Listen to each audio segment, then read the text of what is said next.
بسم اللہ الرحمن الرحیم قل هل ننبئكم بالاخسرین اعمالا الذین ضل سعیهم فی الحیاة الدنیا وهم یحسبون انہم یحسنون صنعا۔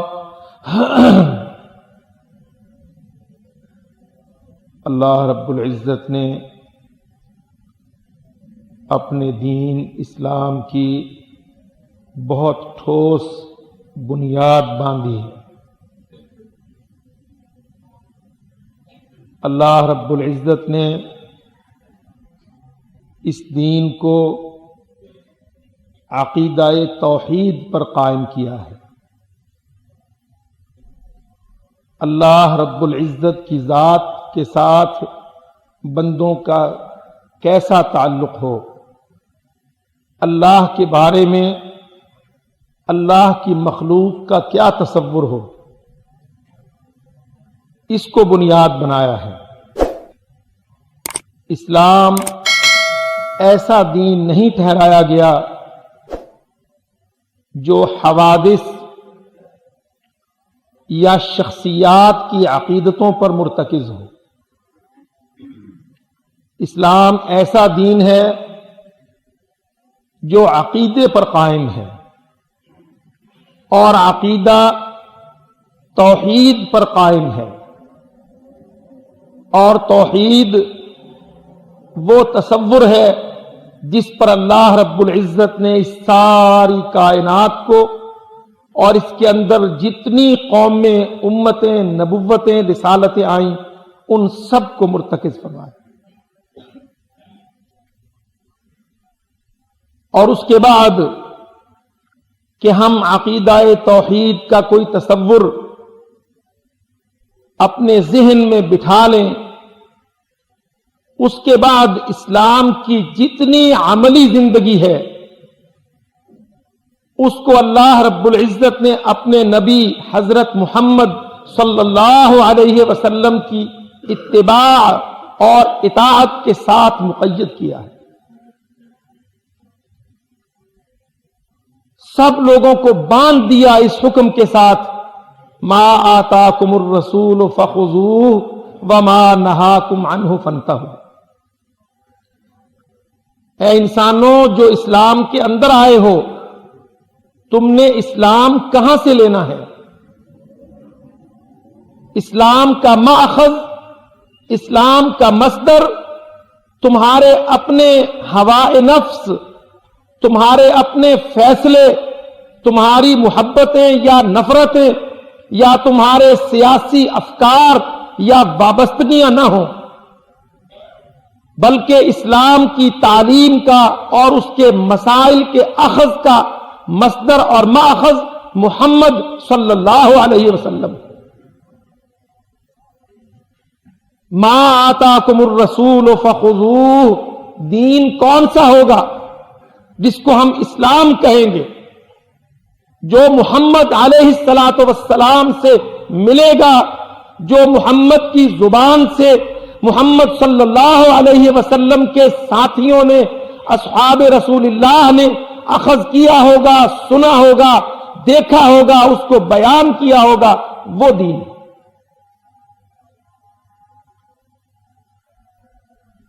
یہ دوسری بنیاد ہے، اہم اور لازمی بنیاد۔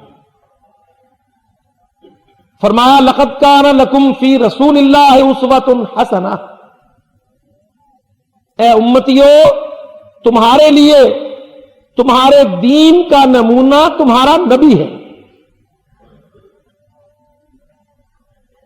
جو کچھ نبی کے پاس ہے وہ اللہ کا دیا ہوا ہے، اور جو اللہ رب العزت نے دیا ہے امت کی خیر، مخلوق کی ہدایت اسی کے اندر ہے۔ اللہ اکبر۔ جب تک یہ تصور اسلام امت مسلمہ کے اندر اپنی پوری صحت اور تندرستی کے ساتھ جاگزی تھا، اس وقت تک اسلام دنیا کا سب سے طاقتور مذہب اور سب سے مضبوط تہذیب تھی۔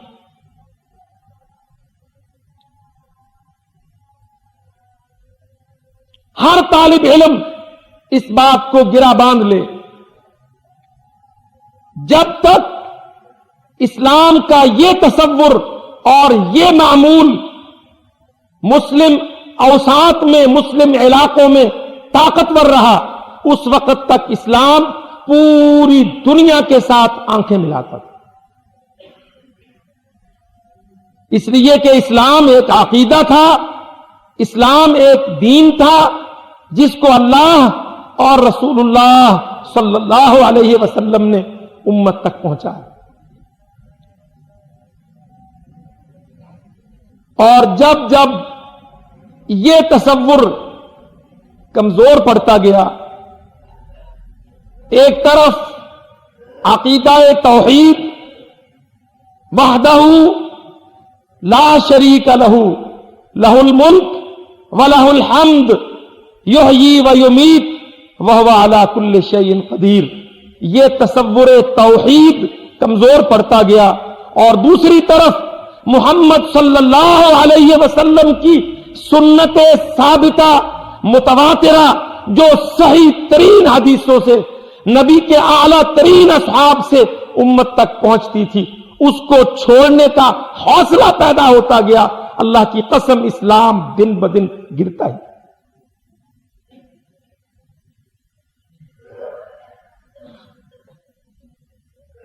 یہ سنت کو چھوڑ دینا اور عقیدہ توحید کو ترک کر دینا، یہ ایک ہی دن یکایک نہیں آتا۔ آج جو ہم اسلام کی اتنی منتشر حالت دیکھ رہے ہیں، اتنا آپس میں پھٹا ہوا، اس قدر منتشر، اس قدر اس کے حصے بکھرے کہ اسلام کی کوئی صحیح شکل، کوئی اس کی بہتر تصویر، کوئی صحیح ترین تعلیم ہم پیش ہی نہیں کر سکتے۔ اگر اس کی کوشش کی جائے تو اتنی مخالفتیں، اتنی دشمنیاں لازم آتی ہیں جس کی حد نہیں۔ یہ حالت صرف ایک دن یا چند دنوں کی نہیں، اس کے پیچھے ایک طویل سلسلہ ہے، جس سلسلہ کے مجرمین خود مسلمان ہیں۔ مسلمانوں کے اندر ان کے علماء، ان کے مفتیان، ان کے قائدین، وہ سب بڑے بڑے لوگ اس گناہ میں شریک ہوئے ہیں۔ ہر اس شخص نے اس میں حصہ ڈالا ہے جس نے اسلام کی بنیاد عقیدہ توحید کو متزلزل کیا، اور دوسرا اصول اتباع سنت کو متزلزل کیا۔ اللہ کی قسم آج زوال اسلام کے وہ سارے کے سارے مجرم۔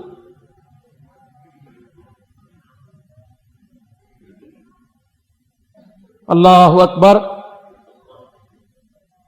آج 10 محرم ہے تو ہم دیکھتے ہیں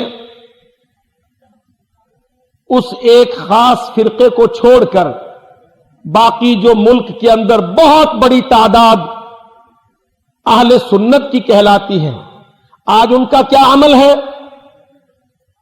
سارے قبرستانوں میں موجود، سارے اپنے اپنے رشتہ داروں کو لے کر ہاتھ میں بیلچے، پھاوڑے، کسیاں اور پانی کے چھڑکاؤ کرنے والی بالٹیاں لے کر اور کھجور کی ہری شاخیں لے کر اور پھول پتیاں لے کر اور پنسورے لے کر سارا پاکستان کہاں ہے آج؟ قبرستان۔